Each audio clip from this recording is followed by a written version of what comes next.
जब जिंदगी का मेहरबान हाथ सर से जुदा हो जाए तो पैरों की जमीन भी तपिश देने लगती है।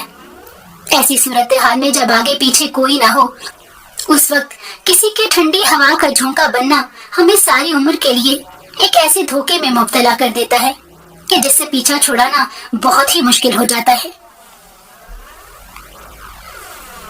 मेरा नाम सादिया है और मैंने जिस माहौल में आंख खोली वो इंसानी रवैयों की तलखी और जहर से भरा हुआ माहौल था। मेरा बाप मेरी माँ के साथ बड़े जुल्म किया करता था और मेरी दादी और पुफियां भी इस मामले में पूरा किरदार अदा करते थे। दादा का इंतकाल हो चुका था।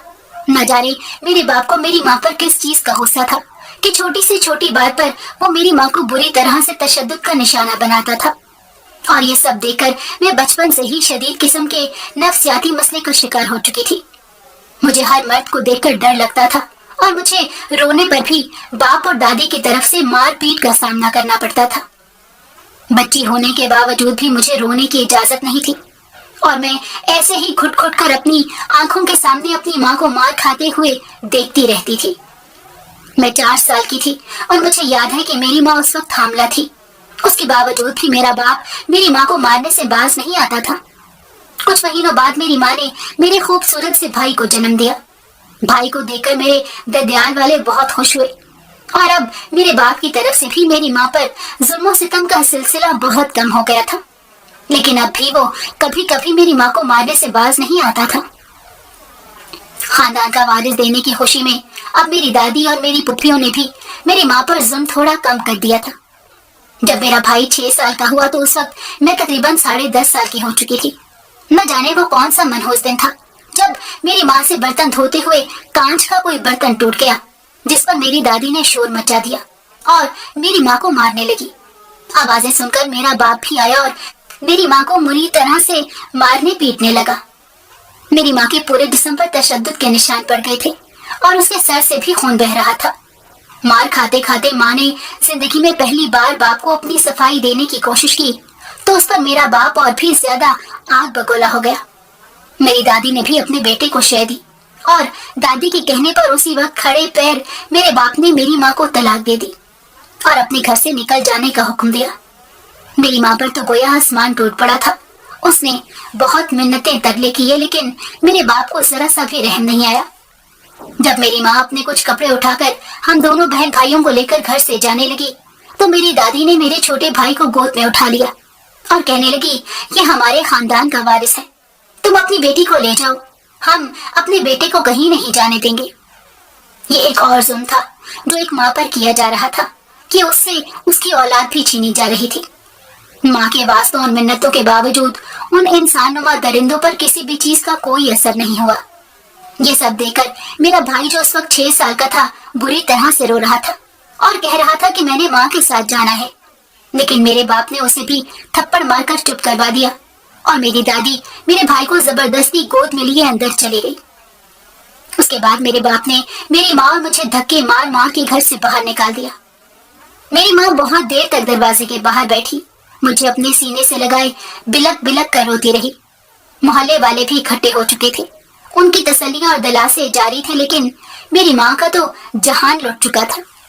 मोहल्ले वाले मेरे बाप को गालियां दे रहे थे लेकिन उन जाहिलों पर उन चीज का क्या असर हो सकता था। बहुत देर तक वहां बैठे रहने के बाद मेरी माँ अपना सामान और मुझे लिए अपनी माँ के घर की तरफ चल पड़ी।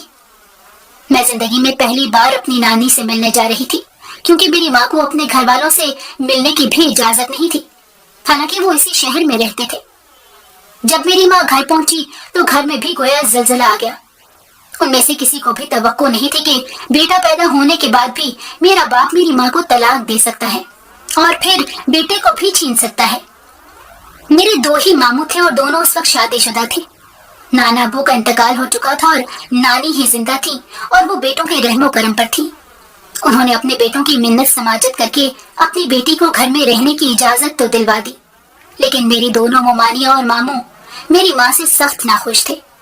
यहाँ तक कि मेरे दोनों मामू मेरी माँ पर ही इल्जाम लगा रहे थे कि इसने अपना घर नहीं बसाया और जरूर इसी का ही कसूर होगा जो उस शख्स ने इसे तलाक दे दी। घर वालों के ये रवैये भी मेरी माँ को अंदर से तोड़ रहे थे, लेकिन वो कर ही क्या सकती थी। جب شوہر نے طلاق دے دی ہو تو اس کے بعد بھائیوں سے کیا امید رکھی جا سکتی تھی؟ اور جب بھائی ایسے ہوں تو پھر ان کی بیویاں کیسے ظلم کا کوئی بھی موقع ہاتھ سے جانے دے سکتی تھی؟ وہاں پر رہنے کے عوض میری ماں کو گھر کا سارا کام کرنا پڑتا تھا۔ میں چونکہ 10 سال کی ہو چکی تھی، اس لیے ہر کام میں مجھے بھی گھسیٹا جاتا تھا اور سارا دن مجھ سے جانوروں کی طرح کام لیا جاتا تھا۔ نانی مجبور تھی اور وہ کچھ کر نہیں سکتی تھی۔ میں اس وقت اسکول بھی جایا کرتی تھی، لیکن نانی کے گھر آنے کے بعد ماموں نے میری تعلیم کا خرچہ اٹھانے سے انکار کر دیا۔ میری ماں نے گھروں میں کام کرنا چاہا، لیکن یہ بھی میرے ماموں کی غیرت کو گوارا نہ ہوا کہ لوگ کیا کہیں گے کہ ہم اپنی بہن کو نہیں سنبھال سکتے۔ وہ بہن کو سنبھالنے سے بھی انکاری تھے اور لوگوں سے یہ سننا بھی نہیں چاہتے تھے۔ منافقت ہی منافقت تھی اور ہمیں اس منافقت کی بھینٹ چڑھایا جا رہا تھا۔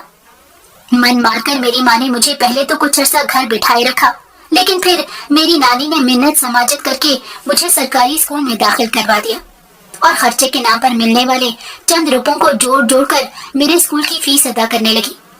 میری نانی نے جا کر اسکول کے ہیڈ ماسٹر سے بات کی کہ مجھے یونیفارم اور کتابوں کی کمی کے باعث تنگ نہ کیا جائے۔ میں اس وقت 5ویں کلاس میں تھی۔ یوں روتے گھسیٹتے پڑھتے ہوئے مجھے 3 سال اور بیت گئے اور میں 8ویں جماعت میں آ گئی۔ میں اب 13 سال کی ہو چکی تھی کہ ایک دن میری نانی بھی ہمیں چھوڑ کر اللہ کے پاس چلی گئی۔ نانی کے جاتے ہی میری ماں کا وجود تو اب گھر میں بالکل ہی بے مول ہو چکا تھا۔ سارا دن گدھوں کی طرح میری ماں گھر کے کام کرتی رہتی اور میری مامیاں میری ماں پر ہاتھ اٹھانے سے بھی نہیں چوکتی تھی۔ ان کا تو میرے ماموں بھی اپنی بہن پر ہاتھ اٹھانے لگے تھے اور مجھے بھی ذرا ذرا سی بات پر مار پیٹ کا نشانہ بننا پڑتا تھا۔ میری مامیاں اب گھر میں ہمیں بالکل بھی برداشت کرنے کو تیار نہیں تھی اور یوں ایک دن میرے ماموں نے زبردستی میری ماں کی شادی ایک رنوے مرد سے کروا دی، جس کا پہلے سے ہی مجھ سے بھی بڑا بیٹا تھا۔ ماں اس ساری صورتحال میں کچھ نہیں کر سکتی تھی اور یوں وہ مجھے لیے اپنے نئے شوہر کے پاس آ گئی۔ میرا سوتیلا باپ بہت اچھا تھا اور اس نے ہم سے کسی قسم کا کوئی بھی فرق نہیں رکھا۔ بالخصوص اس نے مجھے بیٹیوں والا پیار دیا، کیونکہ اس کا بس ایک ہی بیٹا تھا جو مجھ سے 3 سال بڑا تھا۔ اسے پڑھنے لکھنے میں کوئی دلچسپی نہیں تھی اور وہ سارا دن آوارہ گردی ہی کیا کرتا تھا۔ میرے باپ نے میرا بہت ساتھ دیا اور مجھے سرکاری اسکول سے ہٹا کر ایک اچھے اسکول میں داخل کروا دیا۔ میں تو دیکھ دیکھ کر حیران ہوتی تھی کہ کہاں میرا اپنا باپ میری قدر ہی نہیں کرتا تھا اور میری ماں کو بھی مارتا پیٹتا رہتا تھا، اور میرا سوتیلا باپ تو میری ماں کو رانیوں کی طرح رکھتا تھا اور مجھے بھی شہزادی سمجھتا تھا۔ اس دنیا میں انسانوں کے کتنے رنگ ہوتے ہیں، یہ سب میں آہستہ آہستہ جان رہی تھی۔ اب تک میں نے رشتوں کی ناقدریاں ہی دیکھی تھی اور پہلی بار کسی گھر میں عورت کی قدر ہوتے ہوئے دیکھ رہی تھی۔ میرے سوتیلے باپ کی مہربانی سے میں دل لگا کر پڑھ رہی تھی اور اس وقت گریجویشن کر رہی تھی جب میری زندگی میں ایک اور حادثہ برپا ہوا۔ میری اس سوتیلے بھائی نے کبھی بھی ہم دونوں ماں بیٹیوں کو دل سے قبول نہیں کیا تھا، لیکن وہ اپنے باپ کی وجہ سے چپ رہتا تھا۔ ہمیں دیکھ کر ناک منہ چڑھانا اور ہم سے بات نہ کرنا اس کی عادت بن چکی تھی۔ اس کے باپ نے اسے کئی بار اس بات پر مارا پیٹا بھی تھا، لیکن چونکہ وہ جوان خون تھا تو اس پر اس چیز کا کوئی اثر نہیں ہوتا تھا۔ میں اس وقت 21 سال کی تھی اور میرا گریجویشن کا دوسرا سال چل رہا تھا جب ایک دن میری ماں اور باپ ایک حادثے کا شکار ہو گئے۔ وہ موٹر سائیکل پر بازار جا رہے تھے کہ ایک تیز رفتار کار نے انہیں ٹکر مار دی اور موٹر سائیکل بھی بے قابو ہو کر روڈ کی سائڈ پر کھڑی ایک ٹرالی سے جا ٹکرائی۔ میری ماں اور باپ دونوں کا موقع پر ہی انتقال ہو گیا۔ یہ قیامت تھی جو میرے سر پر آ پڑی تھی۔ اب میرے سر پر میرے سوتیلے بھائی کے علاوہ اور کوئی بھی نہیں تھا۔ مجھے سمجھ نہیں آ رہی تھی کہ اب زندگی میرے ساتھ کیا سلوک کرنے والی ہے۔ باپ کی موت کے بعد میرا بڑا بھائی جو اس وقت تقریباً 25 سال کا تھا، اس نے مجھے مارنا بھی شروع کر دیا اور گالیاں بھی دینے لگا۔ میں خاموشی سے سب کچھ سہتے رہی کیونکہ میرے پاس اس کے سوا اور کوئی چارہ بھی نہیں تھا۔ وہ ہم ماں بیٹیوں کو اپنے گھر پر آنے والے اس حادثے کے ذمہ دار سمجھتا تھا اور مجھے منحوس کہا کرتا تھا۔ میری تو زندگی میں پہلے بھی کوئی قدر نہیں تھی، لیکن میرے سوتیلے باپ نے مجھے شہزادی بنا کر رکھا تھا اور اب میرے بھائی نے ایک دم سے مجھے آسمان سے اتار کر زمین پر پٹخ دیا تھا۔ میں تو اسے اپنا بھائی ہی سمجھتی تھی، بھلے ہی وہ سوتیلا تھا، لیکن اس نے مجھے کبھی بھی اپنی بہن تسلیم نہیں کیا تھا۔ बाप की वफात के बाद मेरे सौतेले बाप की वो छोटी सी करियाने की दुकान मेरे भाई के कब्जे में आ गई, जिसने सारी जिंदगी कोई काम ही नहीं किया था। अब चूंकि सर पर रोकने टोकने वाला बाप मौजूद नहीं था, तो वो आहिस्ता आहिस्ता बुरी सोबत का शिकार होता चला गया और एक ही साल में जुए जैसी लत में पड़कर उसने वो पूरी दुकान बर्बाद कर दी, यहाँ तक कि वो घर भी बेचना पड़ा। अब हम उसी घर में जो मेरे सौतेले बाप की मलकियत था बतौर किराएदार रह रहे थे, लेकिन मेरे भाई ने उस सबसे कोई सबक नहीं सीखा था और उसके जुए का सिलसिला बराबर जारी था। घर के हालात ऐसे हो चुके थे कि अब कई कई दिन खाने पीने को भी कुछ नहीं मिलता था। मेरी ग्रेजुएशन मुकम्मल हो चुकी थी और अब मुझे अपने रिजल्ट का इंतजार था। घर के हालात से मजबूर होकर मैंने भाई से जॉब करने की इजाजत मांगी, तो उसने मुझे इजाजत तो दे दी, लेकिन मेरी तरफ देखना भी गवारा नहीं किया। मैं एक स्कूल में बतौर टीचर भर्ती हो गई। वहाँ पर मेरी तनख्वाह तो अच्छी थी, लेकिन मुझे डर था कि मेरी तनख्वाह को भी मेरा भाई जुए की लत में उड़ा देगा। अभी तक ये मेरा डर ही था और ये डर बेवजह भी नहीं था। जो मैं सोच रही थी वैसा ही हुआ, और जब मुझे मेरी पहली तनख्वाह मिली तो वो सारे पैसे मुझसे मेरे भाई ने छीन लिए, बल्कि वो उन पैसों को देखकर भी गुस्से में आ गया और कहने लगा कि पूरे महीने की मेहनत के बदले इतने थोड़े पैसे क्यों लाई हो। मैं उसे भला क्या कहती जो बिल्कुल ही बेहिस और बेगैरत हो चुका था, और उसे किसी भी बात से कोई फर्क नहीं पड़ता था। इसलिए मैं खामोश रही। जब मेरे पूरे महीने की मेहनत मेरे भाई ने छीन ली, तो मैंने साथ ही साथ ट्यूशन पढ़ाने का सिलसिला भी शुरू कर दिया। अब ट्यूशन वाले बच्चों को मैंने कह दिया था कि वो मुझे घर में फीस ना दें। मैंने उन ट्यूशन पढ़ने वाले बच्चों के माँ बाप से बात की और उन्हें अपनी फीस के बदले घर का थोड़ा बहुत राशन देने का कह दिया, ताकि मेरे घर का सिलसिला चलता रहे। तनख्वाह का भी मैंने ये हिसाब रखा कि अगले महीने से मैंने आधी तनख्वाह एक कमेटी में देना शुरू कर दी और आधी तनख्वाह ही घर लाने लगी। मैंने भाई को नहीं बताया था कि मैंने अब ऐसा करना शुरू कर दिया है। उसे बस इतना ही कहा था कि कॉलेज वालों ने माली मामलात की वजह से तनख्वाह कम कर दी है। उस पर मेरे भाई को गुस्सा तो बहुत आया, लेकिन मुफ्त के हाथ आते पैसे उसे बुरे नहीं लग रहे थे। मैंने बैंक में अपना अकाउंट खुलवा लिया था और 2-3 कमेटियों के पैसे जो मुझे मिले थे अब वो वहाँ पर जमा हो रहे थे। मैं जानती थी कि मेरे भाई से मुझे कुछ भी नहीं मिलेगा, इसलिए मैंने अपने लिए जो कुछ भी करना था अपने ही बलबूते पर करना था। मुझे जॉब करते हुए 3 साल हो चुके थे और ट्यूशन की मदद से आने वाले राशन की वजह से घर का खाना पीना चल रहा था। बचे कुछ पैसों से मैं घर का किराया भी दे दिया करती थी। मेरा भाई बिल्कुल ही बेगैरती से अपनी ही बहन की कमाई पर पल रहा था और उसकी कमाई को भी जुए में उड़ा रहा था। ये सिलसिला जारी रहा, यहाँ तक कि मेरे भाई के सर पर बहुत सारा कर्जा चढ़ता चला गया। मैं उसे अपना भाई ही मानती थी और उसका ख्याल भी रखती थी, लेकिन मेरा भाई मुझसे गाली के बगैर बात ही नहीं करता था। मेरी भी मजबूरी थी, क्योंकि अब इस भरी पूरी दुनिया में मेरा कोई भी नहीं था जो मेरे सर पर हाथ रखता। कर्जे की वजह से भाई अब ज्यादातर घर में ही रहने लगा और उसे जुआ खेलने के लिए पैसे नहीं मिलते थे। मेरे हर महीने आने वाले थोड़े बहुत पैसे कर्जों की मद में ही चले जाते थे। फिर भी भाई इधर उधर से कर्जे पकड़कर जुआ खेलता रहता था। घर में रहने की वजह से अब वो मुझे कई बार तशद्दुद का निशाना भी बना चुका था। आखिर एक दिन सारी हदें पार हो गई, जब जुए खाने के गुंडे अपना कर्जा वसूल करने के लिए घर के दरवाजे पर आ पहुंचे। जब भाई ने उनसे मोहलत मांगी तो वो भाई को मारते पीटते अंदर घुस आए और उनकी नजर मुझ पर भी पड़ गई। उन्होंने मुझे भी बालों से पकड़ ली और भाई से कहने लगे, अगर कर्जा नहीं दे सकता तो फिर अपनी बहन हमारे हवाले कर दे। मैं बेशक उसकी सौतेली बहन ही थी, लेकिन ये बात सुनकर भाई को गुस्सा आया और वो उनसे लड़ने लगा। उन्होंने भाई को धमकी दी कि अगर तुमने 1 महीने में पैसे वापस न किए तो हम तुम्हारी बहन को उठा कर ले जाएंगे और तुम्हें भी गोली मार देंगे। ये कहकर वो लोग चले गए। पहली बार मैंने भाई के ऊपर गुजरने वाली मुसीबत का अंदाजा किया और मेरे अंदर की बहन की मोहब्बत बेदार हो गई और मैंने अपनी जिंदगी की सबसे बड़ी गलती कर बैठी। मैंने भाई से पूछा कि कर्जे की रकम कितनी है, तो पहले तो उसने मेरा मजाक उड़ाया और मुझे गालियां देने लगा। फिर एकदम से थक हार कर जमीन पर बैठ गया। वो मुझसे नफरत तो करता था, लेकिन जानता था कि मैं उसकी जिम्मेदारी हूँ। बेशक वो अपनी जिम्मेदारी निभा नहीं रहा था। भाई कहने लगा कि पैसे बहुत ज्यादा हैं, तुम इतने पैसे नहीं ला पाओगी। मैंने फिर भी जिद करते हुए भाई से पूछा कि नहीं, तुम मुझे बताओ कर्जे की रकम कितनी है, मैं कोशिश करूंगी कहीं से पैसे लेकर तुम्हें दे दूं। मैं जानबूझकर भाई को अपने बैंक अकाउंट और कमेटियों के जमा होने वाले पैसों का नहीं बताना चाहती थी, क्योंकि फिर वो सारे पैसे ही भाई ले उठता।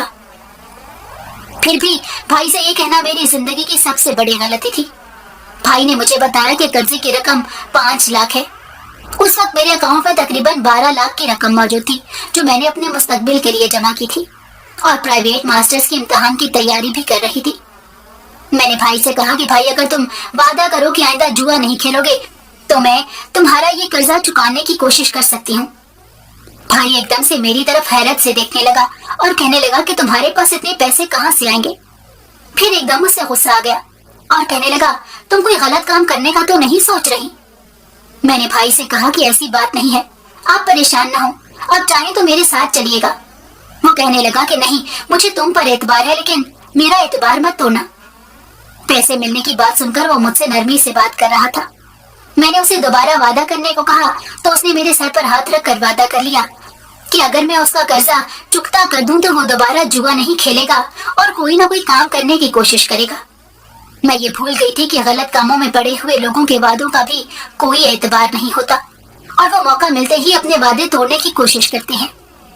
भाई की मोहब्बत में अंधा होकर मैंने जानबूझकर 10-15 दिन बाद उसे पैसे लाने का कहा, क्योंकि अगर मैं फौरन पैसों का इंतजाम कर देती तो उससे मुझ पर शक हो सकता था।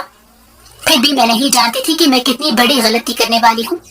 आखिर 16वें दिन मैंने भाई को 5 लाख रुपए लाकर दे दिए और कहा कि ये कर्जे की रकम है जो हर महीने किस्तों के लिहाज से वापस भी करनी है। भाई तो पैसे देकर पागल ही हो गया था। उसने मेरी बात ही नहीं सुनी और फौरन सारे पैसे उठाकर घर से बाहर निकल गया। उस रात वो बहुत देर घर वापस आया और वो उस वक्त मुझे नशे में भी लग रहा था। पहली बार भाई नशे के आलम में घर आया था। मैंने गुस्सा करते हुए भाई से कहा कि भाई, तुमने वादा किया था कि तुम ऐसा नहीं करोगे। भाई हंसने लगा कि बस ये आखिरी दिन था, आज के बाद मैं ये सब काम छोड़ दूंगा। मैंने सोचा कि मैं भाई से पूछूं कि कर्जे की रकम कितनी थी, क्योंकि उस वक्त वो नशे में था। हो सकता है कि भाई ने भी मुझसे झूठ बोला हो। मैंने यूं ही रवा रवी में भाई से पूछ लिया कि कर्जा कितना था, तो वो कहने लगा कि कर्जा तो 4 लाख का था और वो मैंने चुका दिया है। 1 लाख का मैंने दाव खेला है, जिसमें मैं ज्यादातर पैसे तो हार गया हूँ और अब मेरे पास 10,000 बचे हैं। ये सुनकर मेरे तो गुस्से की हद ही नहीं रही। मैं गुस्से से उठकर भाई पर चीखने चिल्लाने लगी कि तुमने मेरी इतनी मेहनत से जमा किए हुए पैसे खर्च कर दिए। अब मैं कर्जा देने वालों को क्या जवाब दूंगी और हम कर्जा कैसे वापस करेंगे। मेरे गुस्सा करने और चीखने चिल्लाने पर भाई, जो पहले ही नशे के आलम में था, वो उठ खड़ा हुआ और मुझे बालों से पकड़कर मारने लगा और कहने लगा कि तुम्हारी इतनी जुर्रत कि तुम मेरे सामने जबान चलाओ। तुम चुप करके अपना काम करो और मुझे अपना काम करने दो। तुम जॉब कर रही हो और कर्जा भी तुमने ही लिया है, तो तुम अपनी तनख्वाह के पैसों से ये कर्जा चुका देना। मैंने मार खाते हुए भाई से कहा कि वो पैसे भी तुम छीन लेते हो। ये सुनकर भाई ने मेरे मुंह पर एक और थप्पड़ मारा और कहने लगा, मुझसे ज्यादा जबान चलाने की जरूरत नहीं है। उस दिन भाई ने नशे के आलम में मुझे बहुत मारा, यहाँ तक कि वो मुझे मारते मारते खुद ही थक गया और फिर चारपाई पर पड़कर सो गया। मुझे लग रहा था कि मैं किसी जानवर के चुंगल में आ फंसी हूँ। मुझे अब अपनी गलती का एहसास हो चुका था और मेरे जमाशुदा पैसों में से एक बड़ी रकम भाई उड़ा चुका था। लेकिन ये भी गनीमत थी कि मेरी इज्जत महफूज थी, वरना उन गुंडों से कुछ बैद नहीं था कि वो अपने पैसे वापस हासिल करने के लिए मेरी इज्जत पर भी हाथ डाल देते। ये सब कुछ अब मेरी बर्दाश्त से बाहर होता जा रहा था, लेकिन मैं अब कुछ करने की पोजीशन में नहीं थी। सुबह जब भाई उठा तो उस वक्त वो नशे के चुंगल से निकल चुका था। उसने मुझे देखा तो उसे रात की सारी बात याद आ गई। मेरे पूरे चेहरे पर थप्पड़ों के निशान थे और मेरा पूरा जिस्म बुरी तरह से दुख रहा था, यहाँ तक कि मेरी कलाइयों पर भी नील के निशान थे। भाई की आंखों में थोड़ी देर के लिए शर्मिंदगी झलकी तो मैंने मौका गनीमत जानते हुए रोते हुए भाई से कहा कि भाई, अल्लाह का वास्ता है, तुम जुआ छोड़ दो, अब भी वक्त है, सुधर जाओ। भाई खामोश रहा और चुपचाप उठकर बाहर निकल गया। उस दिन वो जल्दी ही घर वापस आया और आकर थका हारा बिस्तर पर लेट गया। मैंने उससे पूछा कि भाई क्या हुआ, तो वो कहने लगा कुछ नहीं। मैंने पूछा कि मुझे बताओ तो सही, तो वो कहने लगा कि मुझे कहीं भी काम नहीं मिल रहा, सब मुझे जवारी समझते हैं और मुझे ऐसे देखते हैं जैसे मैं उनके पैसे उठाकर भाग जाऊंगा। ये कहते कहते भाई को फिर से गुस्सा आ गया और वो कहने लगा कि तू खड़ी क्या देख रही है, मुझे खाना दे। उसके बदले हुए लहजे से मैं सहम गई और चुप करके भाई को खाना लाकर दे दिया। मैं समझ चुकी थी कि भाई जुए के चुंगल से कभी भी नहीं निकल सकता। अगले महीने से मैंने अपनी पूरी तनख्वाह ही कमेटियों में देना शुरू कर दी ताकि मैं अपना नुकसान पूरा कर सकूं और कुछ इतने पैसे जोड़ सकूं कि अपनी अच्छी तालीम के बाद किसी अच्छी जगह पर जॉब शुरू करूं। भाई ने दोबारा जुए का वो सिलसिला शुरू कर दिया था। अब भाई की उम्र 28 साल हो चुकी थी और मैं 24 साल की हो गई थी। मेरा मास्टर्स पूरा हो गया था और अब मेरे अकाउंट में अच्छी खासी रकम भी मौजूद थी। एक बार फिर जुए के सिलसिले की वजह से एक साल में ही भाई पर दोबारा 5 लाख का कर्ज हो गया और वो गुंडे फिर से घर में आ थमके। अब तो उन्हें राह मिल गई थी कि अगर वो उस शख्स की बहन की इज्जत पर हाथ डालेंगे तो उन्हें उनके पैसे दोबारा से मिल जाएंगे। उन्होंने फिर से मुझे मारते हुए भाई को धमकाया कि अगर तुमने पैसे 1 महीने में दोबारा ना दिए तो फिर हम तुम्हारी बहन को तुम्हारे सामने ही बेइज्जत करेंगे। ये कहकर वो फिर से चले गए। मैंने भाई की तरफ शिकायती नजरों से देखा तो अब की बार उसका सर भी झुका हुआ था। मैंने कहा कि भाई अभी तो पिछला कर्जा मैं नहीं उतार सकी, अब तो मैं तुम्हें कहीं से कर्जा भी नहीं लाकर देख सकती। लेकिन भाई ने मेरी किसी बात का कोई जवाब नहीं दिया। वो मेरी तरफ अजीब सी नजरों से देख रहा था और मुझे उसकी नजरों से डर लग रहा था। कुछ देर बाद भाई उठकर बाहर निकल गया। इस बार उसने मुझसे कर्जे की कोई बात नहीं की थी। एक दिन मैं ट्यूशन पढ़ाने के बाद और भाई का खाना तैयार करके रखने के बाद थकी हारी सो रही थी और उस वक्त आधी से ज्यादा रात गुजर चुकी थी और भाई घर नहीं आया था। ये भाई का रोज का मामूल था। मैं उसका खाना तैयार करके रख देती थी। वो कभी खा लेता था और कभी मुझे ऐसे ही खाना पड़ा हुआ मिलता था। तभी मुझे कुछ सरगोशियों की आवाजें सुनाई दी। मैं हैरान हुई कि ये आवाजें कहाँ से आ रही हैं। तभी मुझे मालूम हुआ कि मेरे कमरे की लाइट जल रही है और मेरे कमरे के दरवाजे पर 2 लोग खड़े हैं, जिनमें से एक मेरा भाई है। मैं बहुत डर गई थी और सोने की एक्टिंग करते हुए उनकी बातें सुनने लगी। भाई उस शख्स को कह रहा था कि देख लो, यही है वो लड़की। ये कहकर उसने दूसरे शख्स की तरफ देखा तो निहायत ही भूखी नजरों से मेरी तरफ देख रहा था। उसके बाद भाई ने लाइट बंद कर दी और वो दोनों घर से बाहर निकल गए। मैं दबे कदमों उठी और घर के दरवाजे तक आई तो वो दोनों घर के दरवाजे के बाहर खड़े बातें कर रहे थे। उस शख्स ने भाई से वादा किया कि मैं तुम्हें 15 लाख दूंगा, बस तुम किसी दिन उस तरह अपनी बहन को कोई नशा देकर बेहोश कर दो और उसे यहाँ से ले जाना, मेरा काम होगा। ये सुनकर मेरे पूरे जिस्म में सर्द लहरें दौड़ गई कि कल तक मेरी इज्जत के लिए उन गुंडों से लड़ने वाला भाई आज मुझे ही फरोख्त करके पैसे कमाना चाह रहा है। मेरे पूरे वजूद में नफरत की चिंगारियां भड़क उठी, लेकिन मैं जानती थी कि मैं कमजोर और लड़की जात हूँ और कुछ नहीं कर सकती। भाई उस शख्स से कह रहा था कि ठीक है, तुम कल ही आ जाओ, उसको तो बेहोश करना कोई मसला ही नहीं है, मैं तो इसे मार पीट कर भी बेहोश कर दूंगा। मैं समझ गई कि अब मेरी इज्जत की कोई खैर नहीं। उसके बाद वो शख्स चला गया और भाई भी वापस आकर लेट गया। मैं उससे पहले ही अपने कमरे में जा चुकी थी। वो मेरी पूरी रात बेचैनी से करवटें बदलते हुए गुजरी। अगले दिन मैं कॉलेज गई तो मैंने मिन्नत समाजत करके जितने पैसे अब तक कमेटियों की मद में जमा करवाए थे वो कमेटियां निकलने से पहले ही वापस ले लिए और जुर्माने के तौर पर उसमें कुछ रकम भी अदा कर दी। वो सारे पैसे मैंने अपने बैंक अकाउंट में जमा करवा दिए। अब मैं उस घर से भागना चाहती थी जहाँ पर मेरी इज्जत और जिंदगी की बोली लग रही थी। घर जाते हुए रास्ते में मैं एक मेडिकल स्टोर पर रुकी और वहां से अपने मंसूबे को पूरा करने के लिए कुछ चीजें भी ली। घर वापस आई तो भाई घर में ही बैठा मेरा इंतजार कर रहा था। आज उसका लहजा मामूल से कहीं ज्यादा नरम था और मुझसे नॉर्मल ही बात कर रहा था। मैं जानती थी कि ये सब कुछ दिखावा और ढकोसला है। भाई कहने लगा कि तुम खाना बनाओ, मैं तुम्हारे लिए दूध जलेबी लेकर आता हूँ। ये जिंदगी में पहली बार था कि भाई ने मुझे बाहर से कुछ लाकर देने का कहा। मैं सब समझ रही थी, लेकिन भाई को शक में डालना भी मुनासिब नहीं था। मैंने कहा कि ठीक है भाई, तुम ले आओ, मैं इतनी देर में खाना तैयार करके लगाती हूँ, फिर बैठकर खाना खाते हैं। मैंने उस दिन आलू गोश्त का सालन पकाया क्योंकि वो भाई को बहुत पसंद था और भाई के लिए सालन भी अलग निकाल दिया। कुछ देर बाद भाई भी घर आ गया। उसके हाथ में दूध जलेबी के 2 पैकेट थे। उसने एक पैकेट अपने पास रखा और दूसरा मुझे देकर कहने लगा कि जाओ इसे निकाल लो, खाने के बाद खाएंगे। मैं समझ गई कि इस दूध जलेबी में लाजमी नशे की दवा होगी, लेकिन मैंने उस पर कुछ भी जाहिर नहीं होने दिया और मैं उसे निकाल लाई। फिर हमने खाना खाया और खाना खाने के फौरन बाद ही भाई आगे पीछे होकर झूमने लगा। यूं लग रहा था जैसे वो शदीद नशे के आलम में हो। यूं ही सर चकराते हुए वो अपने सर को थामकर जमीन पर बैठ गया। और कहने लगा कि ये मुझे क्या हो रहा है। दरअसल भाई के सालन की कटोरी में मैंने एक नशावर गोली पीस कर मिला दी थी, जिसका नशा बहुत ही तेज था। मैं नहीं चाहती थी कि जब मैं घर से भागूं तो भाई मेरा पीछा करे। मैं उसकी तरफ ऐसे ही देख रही थी और वो भी अभी पूरी तरह बेहोश नहीं हुआ था। मेरी तरफ देखकर कहने लगा कि मैं तुम्हें जिंदा नहीं छोड़ूंगा, तुम जहां भी भाग जाओ मैं तुम्हें ढूंढ लूंगा। ये सुनकर मैं डर रही थी, क्योंकि मैं जानती थी कि अब कुछ देर बाद ही वो शख्स भी मुझे अगवा करने के लिए आ जाएगा जिससे भाई ने मेरा सौदा किया है। मैं खामोश खड़ी रही और भाई यूं ही ऑल फॉल बकते हुए बेहोश हो गया। उसके बेहोश होने के बाद मैंने जल्दी से अपनी चीजें समेट ली और अपना अबाया पहनकर उसके ऊपर एक बड़ी सी शॉल ले ली।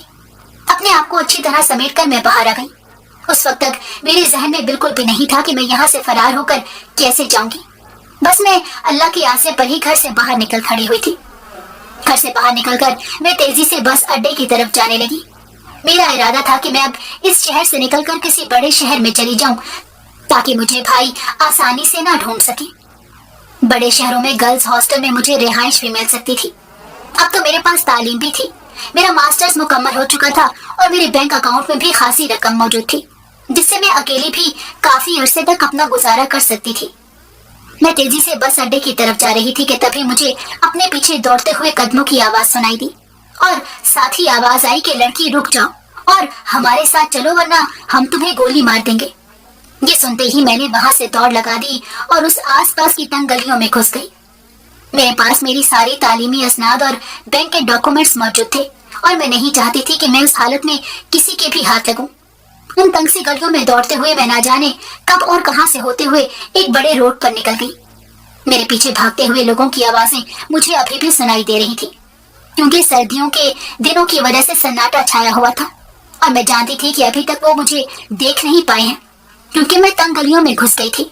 तभी मुझे उस बड़े रोड के दूसरी तरफ एक छोटी सी मस्जिद दिखाई दी। उसके साथ एक छोटा सा ढाबा बना हुआ था। मैं तेजी से एक लंबा चक्कर काटकर उस ढाबे के अकब में चली गई। तभी मैंने उन लोगों को ढाबे में दाखिल होते हुए देखा। वो तादाद में कुछ 6-7 लोग थे और उनके हाथ में पिस्टल्स भी थे। वो शिकारी कुत्तों की तरह मुझे ढूंढ रहे थे। मैं ढाबे की अकबी दीवार से सब कुछ देख रही थी। ये सब देखकर मुझे शदीद डर लग रहा था। तभी मुझे मस्जिद का ख्याल आया और मैं वहां से मस्जिद की अकबी तरफ चली गई। मस्जिद की दीवारें नीची सी थीं, इसीलिए मैं मस्जिद के अंदर दाखिल होकर वहां पर बड़े हुए लकड़ी के बड़े से मिंबर के नीचे घुस गई और वहां छुप कर बैठ गई। मैं सांसें भी आहिस्ता आहिस्ता ले रही थी, क्योंकि मुझे मालूम था कि वहां से नाकाम होकर वो लोग मस्जिद में भी देखने जरूर आएंगे।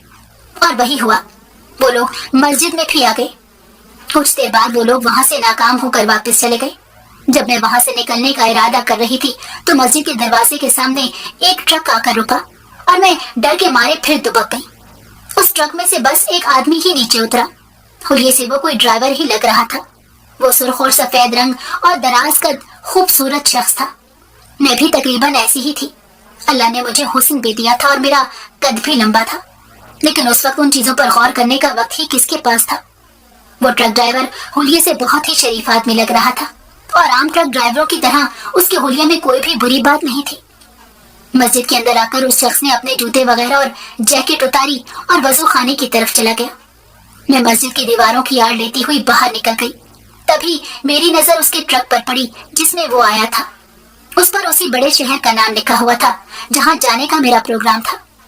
मैंने इधर उधर देखा तो मुझे कोई नजर नहीं आया।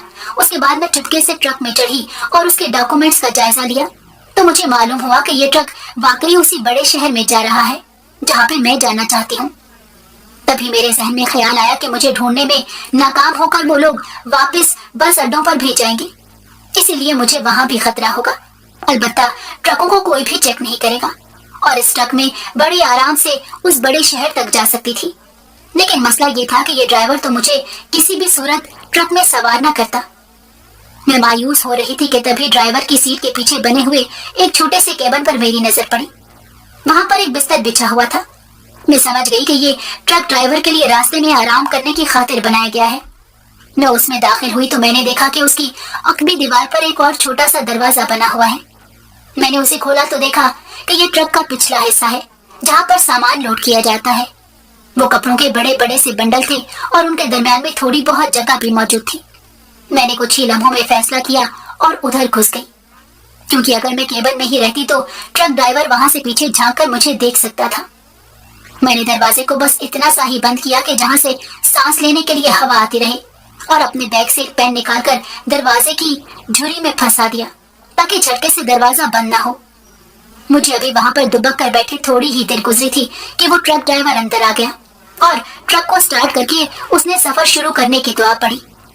अपनी हरकतों से तो वह शख्स बहुत ही मजहबी और शरीफ आदमी लग रहा था। फिर उसने अपनी जेब से बटवा निकाला और पीछे केबिन में फेंक दिया।